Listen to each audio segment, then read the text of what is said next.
Herbert Hoover leaves the White House for the last time as president to share the car of America's president-elect in the traditional ride down Pennsylvania Avenue to the steps of the Capitol and inauguration ceremonies.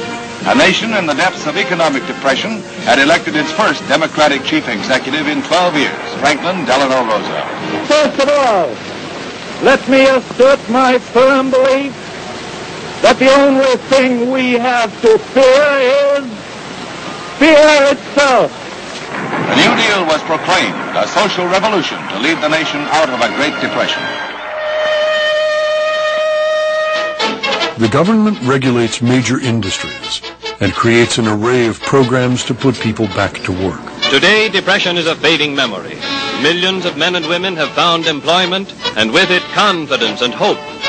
By the time Milton completes his studies at Chicago, Roosevelt's New Deal is in full swing.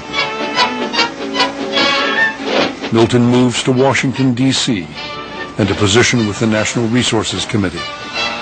Although he would in time become a tenacious critic, Milton Friedman is, for now, a part of the New Deal.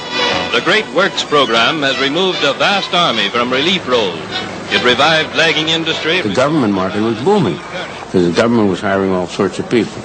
And as a result, you had lots of young people, lots of social activities, lots of cocktail parties and stuff like that. Rose, too, comes to Washington and a New Deal job at the Federal Deposit Insurance Corporation. In about a year, Milton moves to New York and the National Bureau of Economic Research. The work here will later shape his career and plant the seeds of one of his major contributions to the science of economics. During 1937 and the spring of 1938, while Milton works in New York and Rose in Washington, they keep in touch.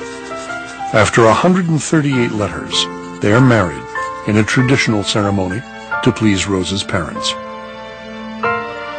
They honeymoon in a little rented cottage on a lake in New England and quickly learn that married life requires some adjustments. Being economists, they devise a list of numbers for those things they find must be said over and over. Number 2 was you were right and I was wrong. That's the hardest thing in the world for anybody to say, as we discovered. There was no electricity. But we had the most wonderful lamps, Aladdin lamps, I think they called them, so that we could work late into the night on writing or reading, and it didn't bother our eyes at all. As a result, we both stayed up very, very late. We slept until noon, and I didn't cook very well, but what I cooked didn't take very long. She's a wonderful person. She's very warm and thoughtful and very much concerned with other people's welfare and not particularly her own. He is the most tolerant, too much so, that I have ever known. And a little of it has rubbed off on me, but not very much. They didn't know it then, but New England would play a very important role in their future together.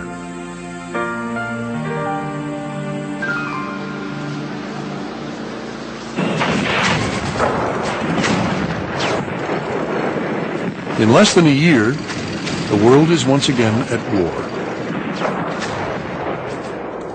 Milton returns to Washington, to the Treasury Department, where the assignment is to raise money for the war effort. The answer is a withholding tax, the first since the Civil War. Ironically, he will spend the rest of his life fighting to limit taxes and the size of government.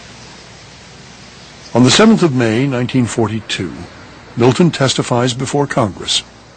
It is his first such assignment. The subject is the danger of inflation and how to prevent it. He seems to echo the generally accepted big government spending policies of the Englishman John Maynard Keynes. We've received an enormous stimulus.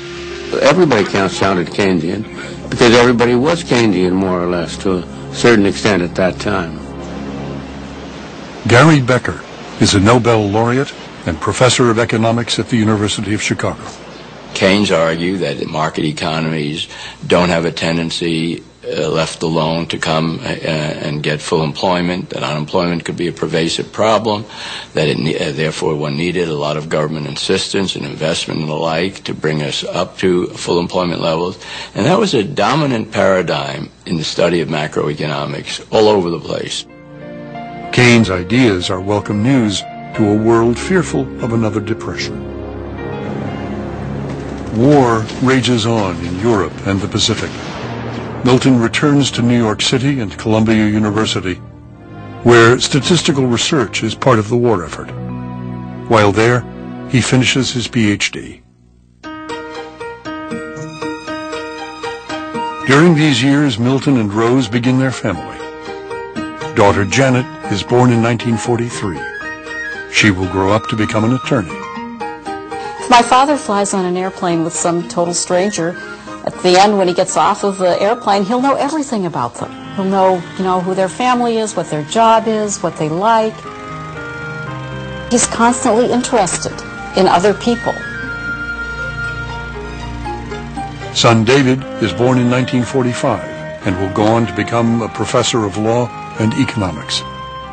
What I liked about it, I think, was that my father really believes in reason. If the child has the right argument and the parent has the wrong argument, then the parent has the same obligation to concede as the child does the other way around. And that was certainly one very important and attractive part of growing up in that family.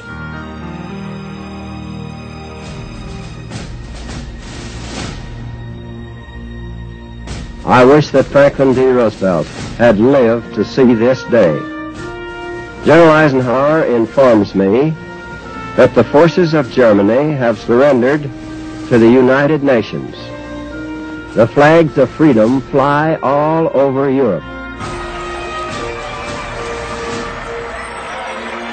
Like most Americans in 1945, the Friedmans are ready for a life after the war. Milton returns to the University of Chicago, where at age 34, he succeeds his mentor, Jacob Viner. For the next 30 years, the University of Chicago will be his spiritual home. I couldn't bring myself to leave Chicago, not because of its beautiful climate, but because of the quality and the spirit and the attitude in the economics department and indeed in the university at large.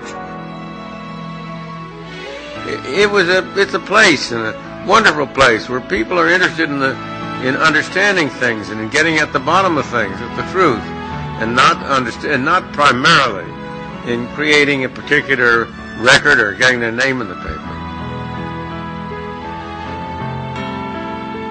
Milton and Rose settle into academic life as post-war America becomes the most productive nation in the world. The government has been aiding in all ways to stimulate the construction of new homes. In a single decade, the economy triples. The greatest good. Building material prices are being controlled. Like the Friedmans, returning servicemen are starting families, buying new homes, and enjoying life. But demand still far exceeds supply, and will for a long time to come. Yet elsewhere, the war has left the world in turmoil. In 1950, men throughout the world learned to look on the brutal face of communism.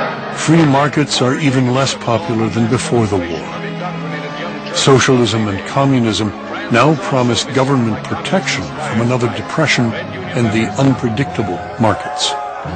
It is my duty to place before you certain facts. Even though British war hero Winston Churchill has been defeated by a socialist candidate, he continues to sound the alarm. Around them, from Stettin in the Baltic to Trieste in the Adriatic, an iron curtain has descended across the continent. Churchill's words are prophetic.